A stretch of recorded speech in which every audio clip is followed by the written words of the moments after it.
함께 예배드리시는 분들과 함께 인사 나누겠습니다. 안녕하십니까?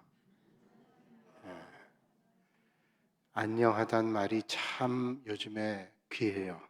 안녕하지 못한 일들이 도처에 너무 많이 생기기 때문에 안녕하단 말이 참 귀합니다. 주님의 은혜로 여러분의 삶이 날마다 안녕하시기를 주님의 이름으로 축복합니다. 저도 코로나19에 확진돼서 필리핀 선교지 탐방 이틀을 앞두고 PCR 검사에 양성 반응이 나와서 바로 격리가 됐습니다. 그래서 일주일 동안 그야말로 멈춤이죠. 멈춤. 하나도 뭐 어쩔 수 없는 멈춤의 상태에 있었습니다. 멈춰 있는데 또 우리 집 살고 있는 2층에는 위층에서 바로 리모델링 공사가 있어가지고 수양 생활을 많이 했습니다. 조용히 있으면 좋겠는데 그냥 뭘 갖다 부시는지 얼마나 시끄러웠는지 하여튼 너무 힘들었어요. 그러면서 멈춘다는 거, 내가 마음대로 할 수 없다는 게 얼마나 힘든 일인지. 그래서 뭐 밖으로 나갈 수가 전혀 없으니 책을 가져올 수도 없고 또 뭐 필요한 걸 구할 수도 없어서 남의 도움 받지 않고는 도저히 할 수 없는 그런 상황 겪으면서 맞다. 하나님께서 우리의 걸음을 인도하시지 않으면 한순간도 주님 돌봐주시지 않으면 아무것도 할 수 없는 인생인데 하는 그런 생각을 해봤습니다. 모든 순간에 하나님께서 우리의 걸음을 인도해 주시면 갈 수 있고 하나님께서 멈추게 하시면 멈출 수밖에 없는 인생, 오직 주님만 의지하기를 주님의 이름으로 축복합니다. 1995년입니다. 제가 부산에서 부목사 안수를 받고 목회를 할 때 독일에서 목회하던 친구의 추천으로 독일의 비스바덴이라는 곳에 한 한인교회 담임 목사로 일할 기회를 얻게 됐습니다. 그 친구는 독일에서 목회하면서 또 신학을 공부해서 학위를 마치고 이제 본인은 미국에 있는 큰 교회 담임 목사로 청빙받아 가게 됐는데 이제 자기가 섬기던 교회 후임 목사를 구하기 위해서 아마 애를 썼던 모양입니다. 자기가 섬겼던 교회니까 좀 좋은 목사님이 오셔서 목회를 잘할 수 있으면 좋겠다고 알아보는 중에 어찌어찌해서 저한테 연락이 됐습니다. 그러면서 하는 말이 참 좋은 교회고 그 교회는 열려있는 교회고 자기가 사실은 독일에 유학 와서 그 목회를 하면서 교회가 많이 성장되고 교회가 많은 배려를 해줘서 공부할 수도 있었는데 그 전에 얘기를 듣기를 나도 공부하기를 원하는 걸 알고 있는데 한번 와서 공부도 하고 목회하면 참 좋을 것이다. 그런 얘기를 들었습니다. 갑작스러운 전화 또 갑작스러운 얘기를 듣고 제 마음속에 이게 하나님의 뜻인가 보다. 그런 생각이 들었습니다. 신학대학 다니면서 독일로 유학 가고 싶은 마음을 늘 가졌지만 결단하지 못하고 여건이 안 됐는데 전임 목회를 시작하니까 공부할 기회가 전혀 나질 않았습니다. 그런 상황이었는데 목회를 하면서 공부할 수 있는 기회가 그것도 가고 싶었던 독일에서 이루어진다는 건 하나님께서 예비하신 일처럼 그렇게 보였습니다. 그래서 가고 싶은 마음이 있다 그렇게 얘기했더니 그러면 한번 우리가 진행해 보자. 그러고는 그 친구가 얼마가 지난 다음에 다시 전화가 왔습니다. 당회에서 얘기를 하고 또 재직회까지 다 통과했으니 이제 공동회의를 앞두고 있으니 한번 독일에 와서 장로님들 만나 뵙고 또 재직들과도 한번 인사하고 그런 절차를 밟으면 좋겠다라고 하는 거죠. 뭐 그건 당연한 일입니다. 그래서 이제 구체적인 얘기가 진행됐기에 제 아내에게 이야기를 했습니다. 어떻게 하면 좋겠는가 얘기를 했더니 제 아내가 하는 말이 우리가 이 교회 온 지 한 1년 정도가 채 되지 않았는데 부목사이지만 또 담임 목사가 되는 일이지만 그래도 그 담임 목사를 모르고 온 것도 아니고 담임 목사님이 불러서 온 교회에 그렇게 떠난다는 건 너무 의리 없는 일이고 그건 좀 올바른 일이 같지 않다고 그리고 담임 목사님께 말씀드려서 목사님께서 그건 참 좋은 교회니까 가라고 얘기하면 그때 우리가 가는 게 낫겠다 그런 말을 했습니다. 그건 틀림없는 말이죠. 아무리 내가 좋다 할지라도 왔는데 금방 떠나는 일은 합당하지 않은 일이라 그렇게 말씀드렸습니다. 담임 목사님께서 정말 좋은 기회가 됐다고, 참 그 교회 자기도 알아보니까 아주 좋은 교회라는 얘기는 들었는데 우리 교회 사정에 조금 더 목사님 계실 수 있으면 좋겠다는 얘기를 하셨어요. 그래서 그러면 남는 게 많은 것이다, 그렇게 생각하고는 제가 포기하고 그 친구에게 연락했습니다. 당회도 하고 재직회까지 다 하고 오늘 목사님에 대한 소개를 다 했는데 그렇게 포기하니 저도 아쉽기도 했지만 그 친구에게 면목이 없었습니다. 그런 일이 있었어요. 자주는 아니지만 가끔은 제가 한번 제 삶을 돌아보면서 반추해 보면서 생각해 보기도 합니다. 그때 만약에 내가 독일에 가서 공부하거나 목회를 했다면 지금 내 목회 현장이 어땠을까? 목회를 하면서도 여러 번 그런 기회를 만난 적이 있어요. 그럴 때 내가 A나 B의 선택에서 A를 선택하지 않고 B를 선택했다면 어떤 자리에 있을까라는 것을 종종 생각해 보게 됩니다. 인생은 그야말로 결정해야 될 일로 가득 차 있습니다.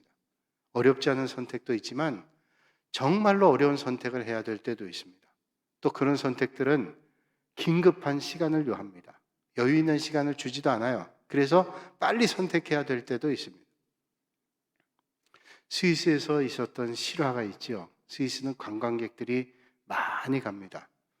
관광버스가 출발했던 도착지를 향해서 다다를 띄었습니다. 이제 고개만 넘었으면 출발했던 그 마을에 들어서게 되는데 고개를 올라서는 순간에 브레이크가 파열된 것을 운전기사가 감지했습니다. 근데 고개를 넘어서자마자 내리막길이기 때문에 브레이크를 밟아도 파열이 돼서 작동하지 않습니다. 내리막길 급하게 내려가니 가속이 붙죠. 버스를 타고 있던 사람들이 이상하다는 생각 가졌습니다. 왜냐하면 브레이크를 밟아야 되는데 계속 구불한 길을, 내리막길을 내려가는 겁니다. 그 사실을 이제 감지한 승객들이 당황해서 소리를 지르죠. 그렇지만 그때까지도 운전기사가 아주 노련하게 잘 운전해서 거의 내리막길의 마지막 부분에 다다랐습니다. 그런데 저 앞에 마을길에 한 아이가 놀고 있었어요. 이 차가 그 속도로 가다가는 큰 사고가 나겠어요. 크락션을 누르는데도 그 아이는 피할 생각하지 않습니다. 선택해야 되죠. 승객들과 함께 낭떠러지로 떨어져야 될지 아니면 그 아이를 치고 가야 될지. 그 순간 선택의 결정에 긴 시간이 필요하지 않습니다. 어쩔 수 없이 그 아이를 치고 나갔습니다. 그리고 가까스로 내리막길을 끝난 곳에 차가 있었어요. 운전기사는 내리자마자 뛰어서 그 친 아이를 향해서 갑니다. 그리고 차에 받친 그 아이를 끌어안고 통곡을 합니다. 그 아이는 바로 이 운전기사의 아들이었기 때문이죠. 실제 일이에요. 우리는 그게 사소한 것이든 중요한 일이든 수많은 결정을 하면서 살아가게 됩니다. 그런 수많은 결정 가운데 어떻게 해야 올바른 결정인지 명료하게 말해줄 수 있다면, 그리고 누군가가 이런 선택해야 좋은 것이다 라고 분명하게 말해줄 수 있다면 우리는 그런 어려움을 좀 덜 할 겁니다. 그런데 그런 분이 계시다고 성경은 말씀해주고 있습니다. 욥기서 34장에 이런 말씀을 하고 계시죠. 하나님은 사람의 길을 주목하시며 사람의 모든 걸음을 감찰하시나니. 또 31장 4절에는 그가 내 길을 감찰하지 아니하시느냐, 내 걸음을 다 세지 아니하시느냐. 하나님께서는 우리의 걸음을 감찰하시고 우리의 걸음까지도 세고 계신다. 욥은 말씀하고 있어요. 그러니까 하나님께서 우리의 모든 걸음을 세고 계시고 감찰하시고 알고 계시다는 거예요. 그런데 문제는 주님께서 그렇게 말씀하신데도 많은 그리스도인들은 하나님께서는 커다란 문제는 관심을 가지지만 작고 사소한 문제들에겐 관심이 없다고 생각해요. 그래서 우리 일상의 모든 삶을 하나님께 전적으로 맡기지 못합니다. 큰 문제는 하나님께 뭘 어떻게 해보겠지만 작고 사소한 문제야 하면서 일상의 모든 삶을 하나님께 전적으로 맡기지를 못합니다. 그런데 그것은 세상 사람과 똑같이 사는 삶의 방식이 똑같은 겁니다. 제가 예전에 부교육자 할 때 섬기던 교회에서 성경 공부를 했는데 그 성경 공부원과 함께 수학여행 갔습니다. 버스를 대절해서 수학여행 갈 때 출발 기도를 하고 제가 교인들에게 얘기했습니다. 여러분 안전벨트를 다 착용하십시오. 왜? 그때는 안전벨트를 잘 착용하지 않을 때라 그래도 우리가 안전하게 안전벨트를 메고 가야 되죠. 그런데 그 버스를 운전하던 기사는 마음이 불편했는지 자신감이 있었는지 모르겠지만 그런 얘기를 하더라고요. 여러분 걱정하지 마세요. 제가 안전하게 모시겠습니다. 저는 운전을 오래 한 베테랑 운전기사입니다. 편안히 그저 가시면 됩니다. 그러더라고요. 그래서 다 웃었어요. 저도 조금 그랬습니다. 왜? 목사 스타일 다 구겼어요. 아니 내가 안전벨트 하라고 했는데 나는 안전하게 운전하니까 괜찮다. 그러면서 제가 생각했습니다. 그래 운전이라고 하는 건 나도 해보지만 내가 운전을 안전하게 한다고 안전할 수 있는가? 그럴 수 없죠. 상대방이 또는 어떤 상황이 그 사고를 면할 수 없는 상황을 맞닥뜨릴 수도 있다는 거죠. 그럼에도 이 세상에 하나님 없이 사는 사람들은 내가 할 수 있다고 생각하는 사람들, 또 믿는다고 하면서도 하나님 앞에 온전히 맡기지 못하는 것은 내가 할 수 있는 건 내가 해야지. 그리고 작은 일은 내 소관 안에 있다라고 생각하는 것입니다. 오늘 본문은 그런 사람들을 향해서 말씀하고 있습니다. 오늘 본문이 이렇게 시작하죠. 들으라. 너희 중에 말하기를 오늘이나 내일이나 우리가 어떤 도시에 가서 거기서 1년을 머물며 장사하며 이익을 보리라 하는 자들아. 들으라는 거예요. 어떤 사람이요? 하나님의 뜻엔 관심이 없고 오직 자기의 욕망을 따르는 사람들에게 말씀하고 있습니다. 이런 사람들은 목표가 분명하고 자신의 계획을 세우고 추진합니다. 장사하는 사람이라면 어떤 전략을 가지고 어떤 물건을 어떻게 팔아야 될까 생각하는 거겠죠. 공부하는 사람이라면 이 공부의 과정을 어떻게 진행할까라고 생각하는 것입니다. 당연한 것이고 지극히 지혜로운 것입니다. 성경은 계획하며 사는 삶을 절대로 부인하지 않습니다. 예수 믿는 사람은 계획할 거 아무것도 없어 라고 말하잖아요. 성경도 계획하는 삶, 인간의 날수를 계수하며 사는 삶을 지혜로운 삶이라고 말씀하고 있습니다. 그렇다면 여기에 무엇이 잘못이 있습니까? 다만 하나님이 없는 계획, 절대로 안전할 수 없다는 거예요. 하나님을 생각에 넣어두지 않은 계획, 그건 절대로 온전할 수 없다는 것입니다. 한 여객선이 항해를 하다가 풍랑을 만나서 파손됐습니다. 가까스로 그 깨어진 배가 무인도에 닿았습니다. 다행히 배 안에는 몇 달 먹을 만한 식량이 있었습니다. 또 가만 보니까 그 무인도에 토양이 좋아서 씨를 뿌리면 곡식도 자랄 수가 있게 생겼습니다. 사람들은 불행 중 다행이다 생각하고는 땅을 파기 시작했어요. 언제 구조선이 올 줄 모르니 우리가 남은 식량 몇 달 먹고 다 없어지면 우리도 어려움 만날 수 있으니 씨앗을 가지고 열매를 맺게 하자. 그리고 씨앗을 뿌렸습니다. 그러기 위해서 땅을 팠는데 땅을 파다가 깜짝 놀랐습니다. 왜냐하면 땅 속에 황금 덩어리가 있는 거예요. 놀라서 사람들이 황금 덩어리를 파보는데 얼마나 많은지 몇 달을 팠어요. 몇 달을 파고 황금 덩어리를 산더미처럼 쌓아놨습니다. 몇 달을 파다 보니 씨앗을 심지 않고 파다 보니 그들이 가지고 간 곡식을 다 먹고 말았어요. 음식을 다 먹고 말았습니다. 먹을 게 더 이상 없습니다. 황금 덩어리를 눈앞에 쌓아놓고 저들이 다 굶어 죽었다 그래요. 이 이야기가 진짜인지는 모르겠어요. 그러나 충분히 가능성이 있는 일이죠. 욕심에 끌려가다 보면 눈앞에 보이는 게 없어서 황금 덩어리를 쌓아놓고 죽는 인생이 될 수 있어요. 성경에 이와 아주 흡사한 말씀이 나오는데 누가복음에 어리석은 부자에 대한 말씀입니다. 어리석은 부자가 농사가 잘 돼서 소출이 많아집니다. 지금 있는 창고 가지고는 그 소출한 걸 다 넣을 수가 없었습니다. 그래서 창고를 더 많이 짓고 가득 넣어놓고 그는 만족해하면서 말하죠. 내 혼아 여러 해 쓸 것을 많이 쌓아뒀으니 평안히 쉬고 먹고 마시고 즐거워하자. 창고에 가득 있어요. 평안히 쉬고 먹고 마시고 즐거워하자.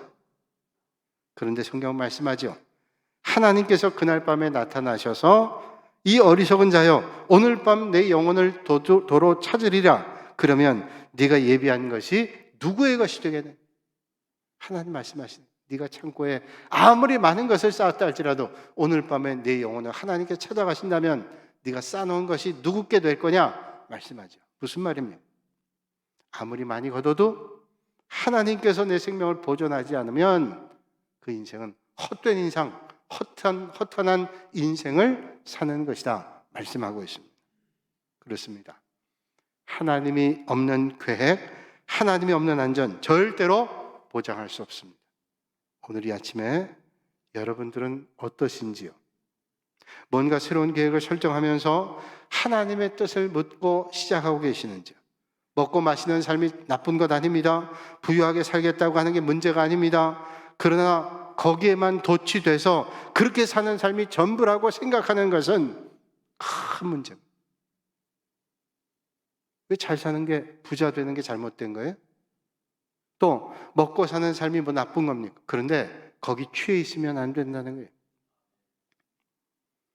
한국교회사에 김길창 목사님이란 분의 얘기가 나옵니다. 이분은 경남 지방의 조사로 오랫동안 전도 활동을 했던 순회 조사였습니다. 이 조사라는 말은 오늘로 얘기하면 전도사입니다. 이분이 1913년 6월 19일에 어머니가 하나님의 부름 받았습니다. 임종을 했어요. 근데 순회 전도하느라고 어머니 임종을 참여하지 못했습니다. 얼마나 마음이 안타까웠는지요. 단 한 분 어머니 임종을 못 봤어요. 장례를 치르고 난 다음에 마음속에 회의가 들었습니다. 영적으로 얘기한다면 시험이 들었어요.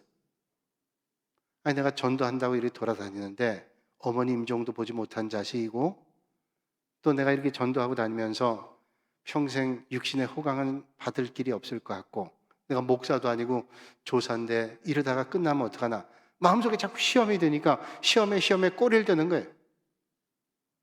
그래서 내가 조사 그만둬야 되겠다. 그만두고 설창이라는 곳에 가서 땅을 30마지게 샀습니다. 그리고 농사를 짓는데 너무 큰 땅이라 혼자 못해서 여러 사람과 함께 농사를 짓는데 농사가 잘 됐습니다. 이제 소출 얼마 앞두고 있는데 소출 앞둔 얼마 안 된 곳에 풍랑이 일고 그 태풍이 불고 폭우가 쏟아졌어요. 이제 소출만 하면 되는데 태풍과 폭우 때문에 다 논밭이 엉망됐어요. 하나도 건지지 못했습니다. 좌절하고 낙심해 있는데 그렇게 살 수는 없잖아요. 그래서 잘 알고 있었던 김서윤이라는 영수에게 돈을 1,000원을 빌려가지고 장사를 하기로 했습니다. 창원지방에 갈전, 모산, 가술이라는 곳에는 좋은 콩들이 많이 났는데 그 콩을 배에 실어가지고 부산에 갖다 팔면 장사가 될 것 같았어요. 그래서 그 콩을 사다가 부산에 갖다가 팔았는데 괜찮았습니다. 처음 장사하는 것 치고는 수입이 괜찮았어요. 물론 처음이라 익숙하지 않아서 많이 벌진 못했지만 자신감이 생겼습니다. 이렇게 하면은 내가 장사할 수 있겠다 생각했습니다. 그 다음에는 더 많은 돈을 빌어가지고 큰 배에 싣고 콩을 부산에 가져갔는데 콩값이 그때 폭락을 했어요. 그러니 더 많은 돈 투자해가지고 콩 사가는데 폭락했어요. 이제 빚진 돈 갚기도 힘듭니다. 큰 실패를 2번 경험하고 생각했습니다. 모든 사업의 성공과 실패, 성패는 내 기술에 있는 게 아니라 하나님께 있구나. 태풍이 올질, 폭우가 칠질, 그리고 값이 폭락할질 도저히 예측할 수 없었어요. 하나님이 도와주지 않으면 안 되는구나 생각했습니다. 여러분, 우리가 이런저런 계획합니다. 그러나 그 계획 하나님께서 계시지 않으면 허탄한 것입니다. 우리의 계획에 하나님 빠져 있다면, 삶을 계획했다면 그건 어리석은 것입니다. 그렇다면 어떻게 할까요? 오늘 15절에 말씀합니다. 너희가 도리어 말하기를 주의 뜻이면 우리가 살기도 하고 이것이나 저것을 하리라 할 것이거늘. 그러니까 이 말씀은 하나님께서 함께하는 계획이 중요하다. 우리가 하나님과 함께하는 계획이 중요하다는 겁니다. 주님의 뜻이면 이렇게도 하고 저렇게도 하겠다는. 잠언 16장 1절과 9절에는 이렇게 말씀합니다. 마음의 경영은 사람에게 있어도 말의 응답은 여호와께로부터 나오느니라. 사람이 마음으로 자기의 길을 계획할지라도 그 걸음을 인도하시는 자는 여호와시니라. 무슨 말씀일까요? 계획은 사람이 하는 것 같지만 결국 그 길을 이루실 분은 하나님이시라는. 레이 앤더슨이라고 하는 분이 쓴 책 가운데 Yes보다 더 좋은 하나님의 기도 응답이란 책이 있습니다. Yes보다 더 좋은 하나님의 기도 응답. 그 책에서 루스 그레이엄이라고 하는 사람의 이야기를 하고 있습니다. 그분이 말하기를 자신의 아들은 키가 작아서 차에 타면 밖이 보이지 않는데요. 우리 아이들이 차에 타면 키가 작아가지고 밖이 보이지 않을 때 있잖아요. 보이지 않는데요. 근데 그 아이가 가끔 이렇게 얘기한답니다. 엄마, 빨리 달려! 빨리 달리라는 거예요. 왜 빨리 달리라고 그러냐면 이 아이는 지금 교통 표지판에 제한 속도가 60km라는 사실을 모르기 때문에 그저 빨리 달리라는 거예요. 한번 브레이크를 밟자 그 아들이 물었답니다. 아니 엄마 왜 브레이크를 밟아? 빨리 달리라고 그러는데 왜 브레이크를 밟았는가 하면 앞에 스쿨버스가 있기 때문에 스쿨버스 뒤에 서야 되겠기에 멈췄습니다. 그런데 차 속에 있는 아이는 밖이 하나도 보이지 않기 때문에 달리라고 얘기한다. 그 아이를 보면서 생각했답니다. 내가 하나님 앞에 기도하는 게 이 아이와 똑같다 하는 생각 가졌답니다. 영적으로 너무 어려서 영적 표지판을 볼 수 없는 거예요. 그래서 빨리 달리고 싶다는 거예요. 그러나 말씀하는 거예요. 멈추라고. 천천히 가라. 어떤 때 멈추면 왜 멈추냐고 원망한다는 거예요. 빨리 가야 되는데. 영적으로 어둡기 때문에 지금 앞에 뭔가 막고 있기 때문에 갈 수 없다는 것을 알 수 없기 때문이라는 거예요. 그래서 깨달았답니다. 내가 빨리 달려 왜 멈춰라고 하는 말 전에 주님의 뜻이 이루어져야 되겠다 하는 기도를 드리는 것이 옳다는 거예요. 그러면 어떻게 하라는 말씀일까요? 하나님, 제가 이런저런 계획을 세웠으니 하나님 도와주셔야 됩니다. 이렇게 기도해야 될까요? 아닙니다. 하나님, 내가 이런저런 작정했으니 하나님께서 꼭 그렇게 해주셔야 돼요. 그게 맞을까요? 아니라는 거예요. 하나님, 하나님께서 축복하시는 일을 하기를 원합니다. 하나님 원하시는 일에 도구가 되기를 원합니다. 하나님 기뻐하시는 일을 선택하며 하기를 원합니다. 라고 기도하는 것이 옳다는 것이죠. 내일 일을 너희가 알지 못한도다. 너희 생명이 무엇이냐? 너희는 잠깐 보이다가 없어지는 안개니라 오늘 말씀하죠. 잠언 27장 1절에도 말씀합니다. 너는 내일 일을 자랑하지 말라. 하루 동안에 무슨 일이 일어날는지 내가 알 수 없음이니라. 여러분, 하루 앞을 알 수 없는 게 우리 인생. 아니, 1시간 뒤도 알 수 없는 게 우리 인생입니다. 우리 중 어떤 사람도 어떤 일이 이루어질지 아무것도 몰라요. 그래서 하나님의 도우심이 없이는 절대로 살아갈 수 없어요. 가을날 옥수수밭에 메뚜기가 있었는데요. 하루살이가 날아갔답니다. 메뚜기가 하루살을 잡아가지고 실컷 때려줬대요. 그러니까 하루살이가 얻어맞고 도저히 안 되겠으니까 도망가면서 화가 나서 씩씩거리면서 얘기했답니다. 메뚜기에, 너 내일 보자. 그때 메뚜기가 내일 보자는 놈 하나도 무서운 놈 없더라 그랬대요. 근데 얼마나 억울했는지 하루살이가 그날 밤에 임종을 하면서 아들을 불렀답니다. 내 원수를 좀 꼭 갚아주라. 그 다음날 됐어요. 그 소식을 들은 하루살이들이 모였어요. 10만 대군이 모여서 메뚜기를 찾아갔습니다. 아무리 메뚜기라도 하루살이가 10만 대군으로 오니까 두려웠습니다. 하루살이들이 얘기합니다. 네 마지막 소원이 뭐냐? 마지막 소원만 들어주고 내가 너희를 가만두지 않겠다. 메뚜기가 얘기했다 그러죠. 오늘 내가 싸울 자신이 없으니 내일 싸우자. 그때 하루살이가 껄껄껄 웃으면서 내일 보자 그랬대요. 누가 죽었어요? 내일 모르는 하루살이가 바보 같은가요? 여러분, 내일을 보장할 수 없는 인생이, 교만하게 살아가는 그 인생이 어리석은 인생 아닐까요? 하루 앞을 알 수 없는 게 우리 인생입니다. 그러므로 오히려 주님 뜻이면, 주님이 인도해 주시면 이것도 하고 저것도 하겠습니다 하는 신앙이 복된 신앙입니다. 그러기에 하나님께서 우리를 한 걸음씩 인도해 주세요. 여러분, 하나님 우리를 한 걸음씩 인도해 주세요. 한꺼번에 다 인도하시면 좋을 것 같은데 어떤 때는 한 걸음씩만 보여주세요. 시편 119편 105절에 주님 말씀합니다. 주의 말씀은 내 발의 등이요 내 길의 빛이니이다.